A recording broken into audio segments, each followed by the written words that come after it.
Economic calculation channel में सभी विद्यार्थियों का प्रोफेसर AC मित्तल हार्दिक अभिनंदन करते हैं। आज हम अर्थशास्त्र की अध्ययन में एक ज्वलंत समस्या के बारे में बात करेंगे जो आज हमारे पाठ्यक्रमों का प्रमुख हिस्सा है तथा विभिन्न भिन्न परीक्षाओं में भी इसके ऊपर प्रश्न पूछे जाने प्रारंभ कर दिए गए हैं और आपके पाठ्यक्रमों में भी सम्मिलित किया जाने लगा है। विषय है बाह्यताएं, एक्सटर्नलिटीज़, यानी कि इकोनॉमिक्स में या इकोनॉमिक्स की स्टडीज़ में एक्सटर्नलिटीज़ को हम कैसे स्टडी करें या कैसे उनका अध्ययन करें। प्रायः आपको ये पर्यावरण अर्थशास्त्र के अंतर्गत भी मिल जाता है, किंतु हम इसकी जो विशेष अध्ययन है या गहराई से अध्ययन जब अगर हम करेंगे तो वो आगे के वीडियोस में करेंगे। अभी हम सिर्फ आपको एक सरल अभिव्यक्त करने का प्रयास कर रहे हैं।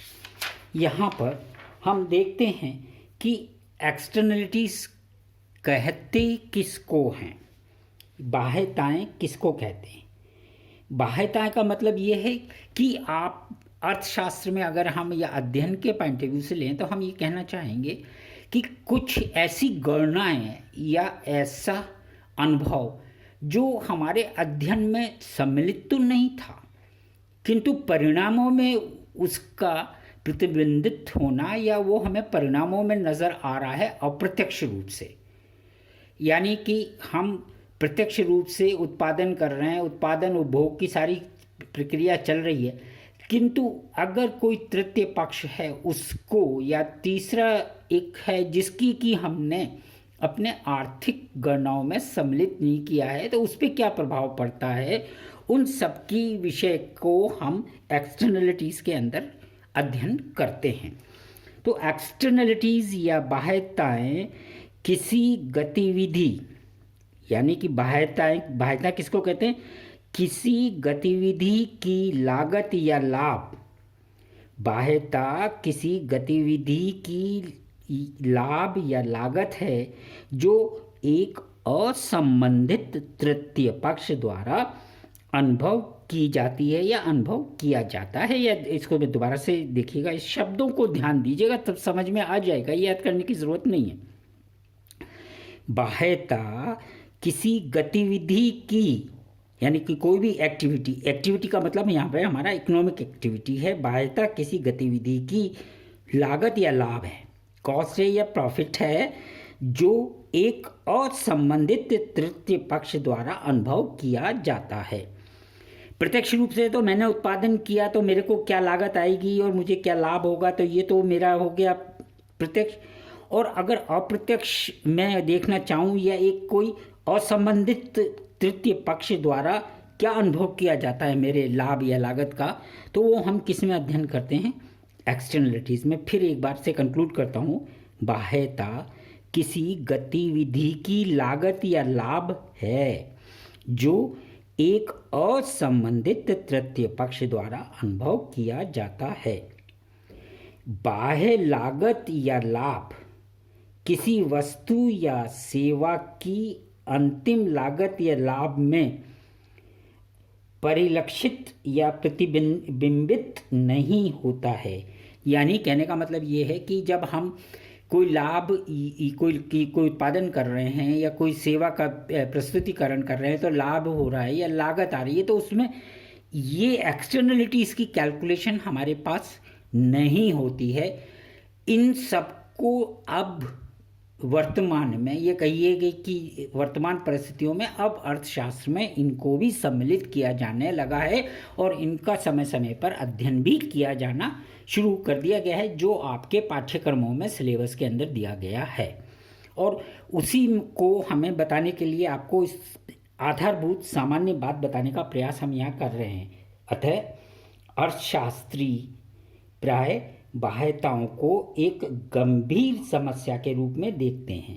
अभी तक नहीं देखते थे, पर पीछे 1-2 दशक से ये गंभीर समस्या के रूप में देखते हैं, जो बाज़ारों को असक्षम बनाता है। यानी कि एक्सटर्नलिटीज़ क्या है, आपने कोई चीज़ कैलकुलेट की कि भाई मुझे इतना प्रॉफिट होगा या इतनी कॉस्ट आएगी, और उसके प्रतिकूल वो कॉस्ट बढ़ जाती है या लाभ कम हो जाता है। तो इस तरह की गणना हमारे पास है नहीं, पर उन गणनाओं को अब हम करना शुरू कर देते हैं, क्योंकि वो हमारी सारी प्रक्रिया को असक्षम करने लगता है। पुनः अगर हम इसको देखें तो यहाँ स्पष्ट आपके सामने आएगा कि बाह्यता वह मुख्य उत्प्रेरक, यानी कि कैटलिस्ट एक बीज की कड़ी है, किसकी? तृतीय पक्ष और प्रथम और द्वितीय पक्ष, यानी उत्पादन उपभोग और तृतीय पक्ष जिसको लाभ हो रहा है या हानि हो रहा है, उसके बीच की एक कड़ी जो है, उसको हम क्या कहते हैं? बाह्यता। तो बाह्यता वह मुख्य उत्प्रेरक है जो सामान्य जन को, यानी कॉमन मैन को त्रासदी की ओर ले जा रहा है। कि भाई आप कह रहे हैं कि प्रदूषण की समस्या बढ़ रही है, एयर पोल्यूशन बढ़ रहा है, वाटर पोल्यूशन बढ़ रहा है, हमारा ग्लोबल एनवायरनमेंट गड़बड़ हो रहा है, गलत हो रहा है। तो ये सब क्या है? बाह्यताएं वह मुख्य उत्प्रेरक है जो सामान्य जन को त्रासदी, डिजास्टर की ओर ले जाता है। बाह्यताओं का प्राथमिक कारण, मतलब बाह्यता शुरू कहाँ से होती है, उसका प्राथमिक कारण है संपत्ति अधिकार का दोषपूर्ण परिभाषित होना। संपत्ति अधिकार, अब आपका खेत है, आपने उसके अंदर ट्यूबवेल लगा लिया, पानी खींचना शुरू कर दिया, किंतु आप अनंत रूप से बिना रुके आप उसमें से पानी लेते जा रहे हैं। तो आपको क्या है, ये आपकी जो एक संपत्ति है, पानी का विदोहन जो कर रहे हैं, इस संपत्ति का जो अधिकार है वो हमारे यहाँ या विश्व में इसके ऊपर एक चर्चा की जा रही कि क्यों ना इसके ऊपर भी वैधानिक प्रावधान किया जाए, यानी उन्हें पुनः परिभाषित किया जाए। प्राकृतिक साधन तो हैं, किंतु संपत्ति अधिकार की परिभाषा में उनको लाया जाए और उनके प्रयोग के ऊपर किस तरीके से एक लाभार्थी को कार्य करना है वो देखा जाए।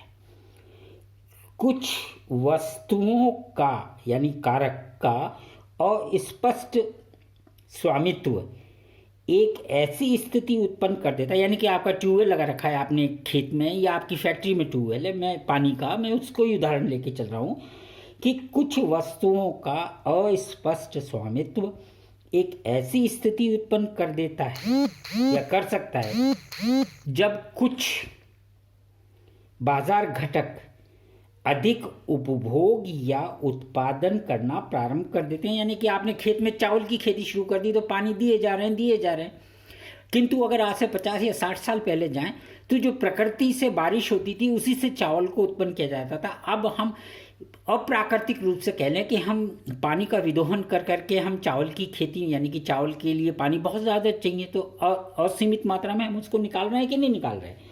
तो यहाँ उसको उदाहरण से समझ सकते हैं कि कुछ वस्तुओं का अस्पष्ट स्वामित्व, यानी पानी एक ऐसी स्थिति को उत्पन्न कर सकता है, कैसी? जब कुछ बाजार घटक अधिक उपभोग या उत्पादन करना प्रारंभ कर दें, यानी कि आपकी चावल की खेती बढ़नी शुरू हो गई, ये उदाहरण हो गया, जबकि लागत या लाभ का हिस्सा विरासत में, यानी कि भाई आपको लाभ आपको हो रहा है परंतु उसकी हानि विरासत के रूप में किसको जा रही है? समाज को जा रही है। तो विरासत क्या है? मतलब एक कर रहा है, उसका अंतोगत्वा किसको जा रहा है हानि या लाभ, उसको विरासत कहते हैं ना कि भाई ये जो है मकान मेरे को विरासत में मिला, यानी कि आपकी पैतृक संपत्ति है, तो विरासत शब्द का अर्थ पीछे से मिलना है। जबकि लागत या लाभ का हिस्सा विरासत में किसी असंबंधित घटक को प्राप्त होता है। यानी कि आपने चावल आपने उगाया, फैक्ट्री में ट्यूबवेल आपने लगाया, पानी आपने विदोहन किया, जबकि उस पानी के ऊपर पूरे समाज का या तृतीय पक्ष का भी क्या है? हिस्सा है। तो उसका हानि किसको उठानी पड़ रही है? उस तृतीय पक्ष को उठानी पड़ रही है। तो यही है असंबंधित घटक को प्राप्त होता है, यानी कि प्रॉफिट मेरे को हो रहा है पर नुकसान किसको हो रहा है? समाज को हो रहा है। इसका उदाहरण हम ले सकते हैं हवा, पानी, वन्य जीव इत्यादि पर्यावरणीय वस्तुएं और स्पष्ट संपत्ति अधिकारों की परिभाषा का सबसे बड़ा सामान्य उदाहरण है। आगे की चर्चा हम नेक्स्ट वीडियो में करते हैं। तो यदि अभी भी आपने सब्सक्राइब नहीं किया है तो चैनल को सब्सक्राइब करें, लाइक करें, पूरा वीडियो देखें। शेयर करें और कमेंट बॉक्स में अपनी समस्याओं को मुझे दें, जिससे कि मैं उनका समाधान कर सकूं। धन्यवाद।